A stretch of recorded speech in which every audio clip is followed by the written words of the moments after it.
Welcome to another episode of Focus on Alternatives, brought to you by ADISA, the Alternative and Direct Investment Securities Association. For more information about alternative investments, please visit adisa.org. Once there, check out the resource library for lots of quality content.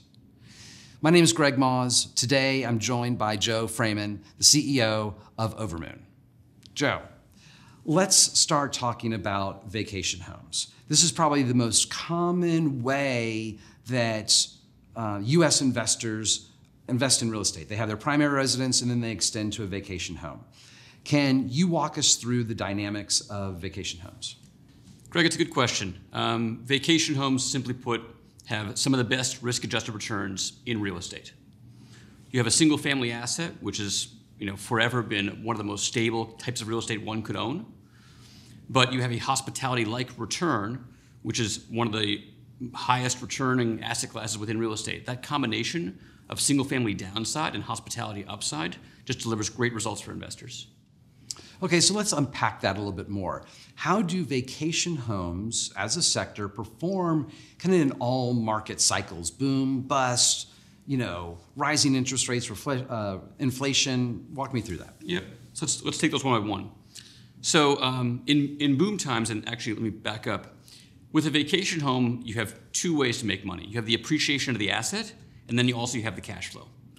So in boom times, and we've seen this over the last couple of years, vacation homes do very well, right? People rent them, you have high occupancy, you can earn a great nightly rate, and so you have very, very strong cash flow, and that translates to good returns for investors. You also have high asset appreciation, which of course is great.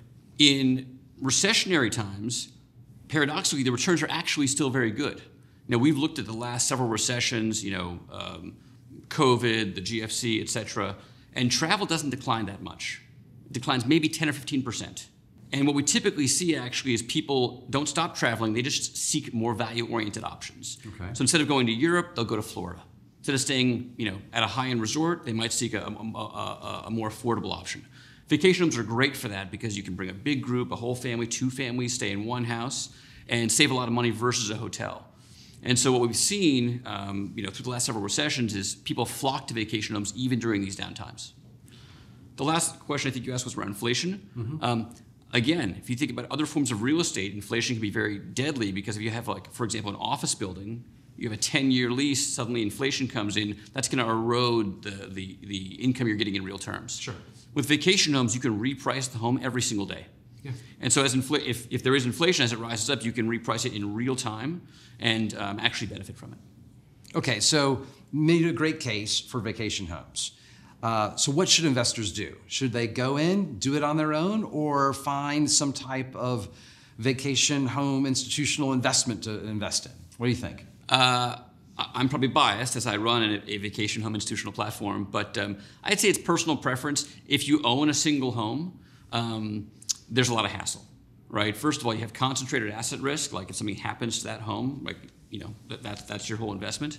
But you've got to manage it, right? You've got all the kind of details of managing any kind of real estate asset. Most folks don't want to do that, so they hand it to a third-party management company. That typically comes at a very high cost.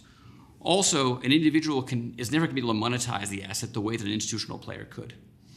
And then finally, I think the other case for investing with an institution is diversification, right? Why would you want to own one house when you could own a piece of hundreds of homes? So you diversify geographically. So for all those reasons, higher returns, less hassle, more diversification, we like investing institutionally. That makes a lot of sense, especially the diversification point. But you said institutions will have a better job at monetizing the asset. Yeah. What do you mean by that? Ultimately, to derive the best returns off of a vacation home, you want to keep it full all the time. You want to earn as much revenue over and above the rental rate as you can, and you want to operate it efficiently. And so, for example, for us or any other institutional player in the market, we have teams of people, custom software, high quality operations, add-on services, private chefs, massage, all these things that we offer. An individual is not going to have the infrastructure to do those things. And so they'll earn a return, but they will not earn the return that they could if an institution was managing the asset. Good, makes a lot of sense there. So let's break this down. Vacation homes, but then that sounds a lot like the SFR, the single family rental business. Can you compare and contrast here? It's a good question. So both sectors fundamentally own single-family homes. Right. That's the kind of commonality. The SFR category, they're renting homes unfurnished for a year, 2 years, or longer, right? And so they earn a much more modest return because it's a longer-term lease. For us, we furnish the homes, we operate them, and then our guests are staying with us typically for about a week.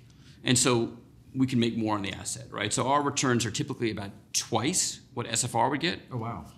Significantly higher. Just like any other asset where a long duration versus short duration lease, you can make more in a short duration.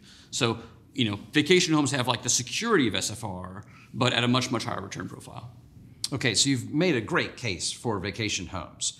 If investors wanted to include this in their overall investment allocation, part of their net worth, what are the ways that they can engage? Yeah, so as mentioned, they could just buy a home themselves. I think that comes with a lot of hassle, a lot of risks. Probably the better way is to invest through a company that owns a portfolio of these homes. I'd say probably one of the biggest distinctions you want to evaluate if an investor is looking at this is, are they investing with a company that just owns the assets and doesn't actually do the management or add any value, and they're just looking at like a real estate arbitrage play? Mm-hmm. Or are they investing with a company that's actually building a hospitality brand and able to like drive value over and above just the home itself? So I think that's probably a key distinction that anyone investing in the asset class should probably ask. And then probably the last thing I'd add there is, in this industry, as within any business, there are some companies where this is like one line of business, but they do a lot of things. Mm-hmm. There's other companies where this is all they do and they eat, sleep, and breathe it. And I'd say in this industry, just like any other industry, the latter, the folks who this is all they do, are probably going to deliver higher returns. Those are several great points for people to kind of bake on and think about as they're evaluating their options. So Joe, thank you for walking us through vacation homes. Thanks for having me, Greg. And thank you for watching another episode of Focus on Alternatives. Again, visit adisa.org for more information. Thank you.